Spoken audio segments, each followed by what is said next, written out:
We talked about habits before, but this time we're going deeper and more practical.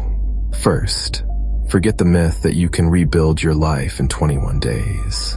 If you try a new habit for a few weeks and it doesn't feel automatic yet, that doesn't mean you're lazy or broken.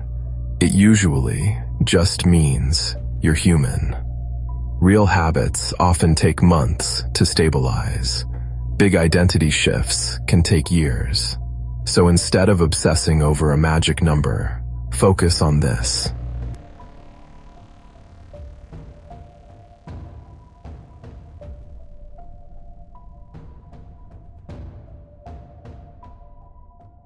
You don't need perfection. Missing once, even twice, doesn't destroy a long-term habit. That's why you treat failure like a scientist, not a judge. You test, adjust, and go again. Most people treat habits like a one-off event. I'll do this challenge, and then I'm done. But habits are not an event. They're a system. You're not committing to a result. You're committing to a process you're willing to repeat for years. Whether it takes 50 days or 500, the rule is the same. You still have to do the work. So stop counting days and start counting repetitions. Every habit begins with a cue, a trigger. If the trigger is vague, the habit dies. A weak cue sounds like, sometime on my lunch break, I'll do 10 push-ups. When exactly? Before food? After? When you remember. Your brain loves loopholes and will happily forget. A strong cue is concrete and tied to a specific action. When I close my laptop for lunch, I'll do 10 push-ups next to my desk. Now the sequence is clear. Close laptop, push-ups. No debate, no whenever. Just cause and effect. Good cues are visible. You can't miss them. Specific. Not later, but after X. Frequent. They happen as often as you want the habit to happen. Your job is to experiment until you find triggers your brain actually respects. To understand habits, it helps to understand what's happening inside your head. Researchers found that babies actually have more neurons than adults. So why are adults usually more capable? Because as we grow, the brain goes through a process called synaptic pruning. Connections you use a lot get stronger and faster. Connections you rarely use get weakened and eventually cut back. If you practice the piano every day, the pathways that control those movements become heavily reinforced. Over time, playing feels easier and more automatic, because your brain is literally rewired to support that skill. If you never practice, those pathways stay weak and eventually get pruned away. That mental real estate is given to other skills. Your current habits are the result of years of this pruning. Your brain has built fast, efficient shortcuts for whatever you do repeatedly. Scrolling, snacking, smoking, training, reading. Whatever. The good news? You can rewire it. Slowly. Deliberately. Through repetition. Every day, you already run dozens of automatic scripts. Wake up. Check your phone. Use the bathroom. Make coffee. Open email.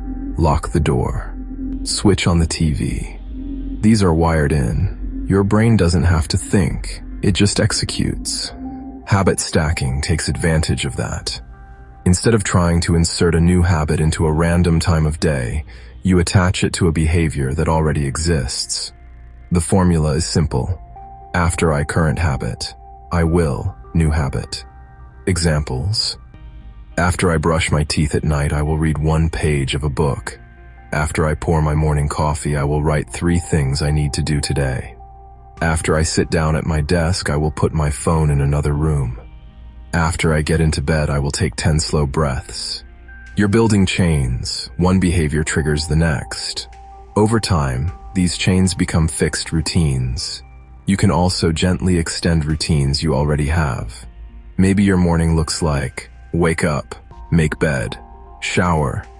If you want to read more at night, you can insert a step. Wake up. Make bed. Place a book on my pillow. Shower.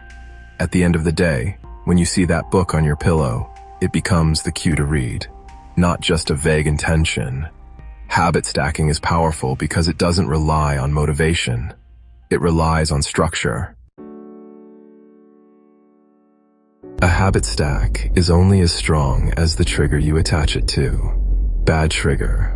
When I find time for lunch, I'll do 10 push-ups. Better trigger. When I close my laptop for lunch, I'll do 10 push-ups next to my desk. The difference is clarity. Your brain knows exactly when to act. To design good stacks. 1. List your existing habits. Everything you do almost every day. Waking up, checking your phone, turning on the kettle, unlocking the front door, sitting on the sofa, and so on. 1. List daily events outside your control. The sun coming up, the workday starting, the kids getting home, the phone ringing. 1. Match new habits to stable anchors. If you want a daily habit, tie it to something that happens daily, not once a week. Vague goals like read more, eat healthier, or be more productive are useless on their own. They don't tell you when or how to act. Instead, make them concrete. After I sit down to dinner, I'll eat my vegetables first. After I get home from work, I'll put my phone in a drawer for 30 minutes. After I lay in bed, I'll write one sentence in my journal. Details matter. Strong triggers save you from relying on willpower. Now we shift from habits to feelings. Most people think they understand their emotions until you ask them to explain exactly what they feel and why. Then they hesitate. We like to believe we act on logic.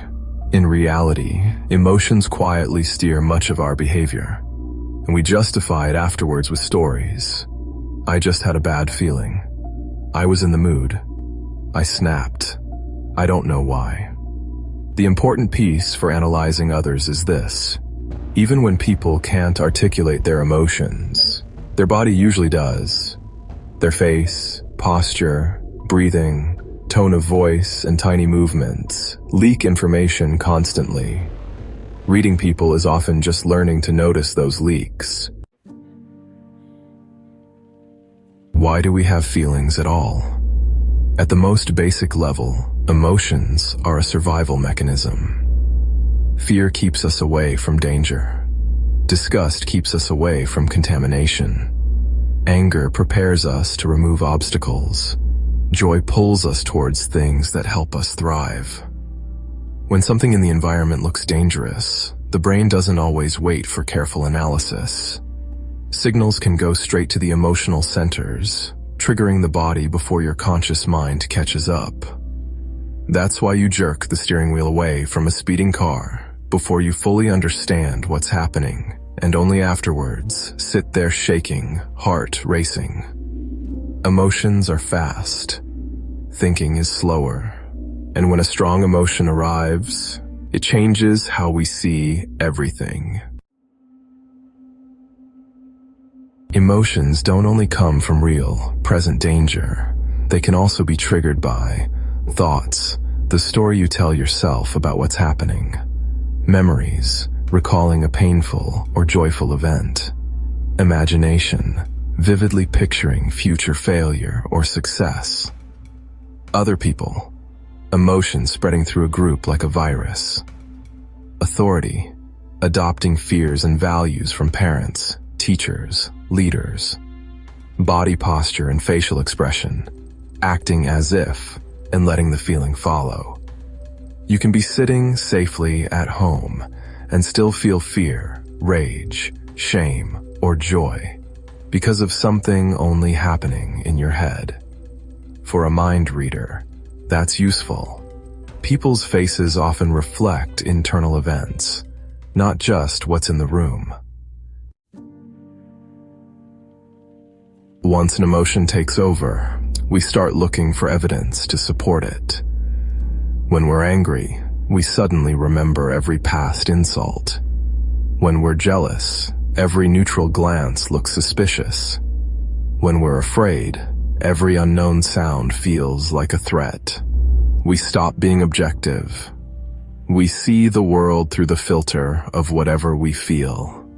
This is what Paul Ekman called Othello's error, assuming that the emotion you see on someone's face proves your favorite story about it. In Shakespeare's play, Othello sees fear in Desdemona's face and decides it's proof of guilt, instead of recognizing it as the natural fear of someone being threatened by the person they love. He kills her, completely convinced he's right. The lesson: seeing an emotion is not the same as knowing the cause. Ekman's research across many cultures identified 7 core emotions that tend to look similar on human faces. 1. Surprise. 1. Sadness. 1. Anger. 1. Fear. 1. Joy. 1. Disgust. 1. Contempt. Most other feelings are blends or variations of these. You'll also see them in different forms. Blurred, soft, weak activation. Early or fading emotion. Partial, only some muscles active. Someone is hiding or controlling their feelings. Micro-expressions, intense flashes lasting a fraction of a second before the mask returns. Micro-expressions are the glitches in the matrix, fast leaks of what someone really feels. Let's run through the basics quickly. Trigger, something unexpected. Signs, eyebrows jump up, creating horizontal forehead lines. Eyes open wide, jaw drops, mouth opens. Real surprise is short. It hits, then transforms into something else. Relief, fear, joy, anger. If someone holds a surprised face for a long time, they're usually acting. Trigger, loss of people, status, health, opportunities. Signs, inner corners of the eyebrows lift and pinch together, forming a small triangle above the nose. Corners of the mouth turn down. Lower lip may push forward slightly. Many people faking sadness only use the mouth and look down. Real sadness almost always involves the eyes and eyebrows. That triangle shape is a giveaway. Trigger, obstacles, unfairness, threats, betrayal. Signs, eyebrows drawn down and together, eyes staring intensely, lips pressed tightly or jaw clenched. Anger prepares the body for confrontation. But remember, eyebrows drawn down can also mean concentration or confusion, so you need context. Trigger, threat, physical or psychological. Signs, eyebrows raised but slightly drawn together, wrinkles across the forehead, eyes wide open, mouth open or lips stretched back. If fear is overwhelming, the person may freeze, with a slack face and wide, shocked eyes. Trigger, contamination, rotten food, unpleasant smells, or behavior seen as morally filthy.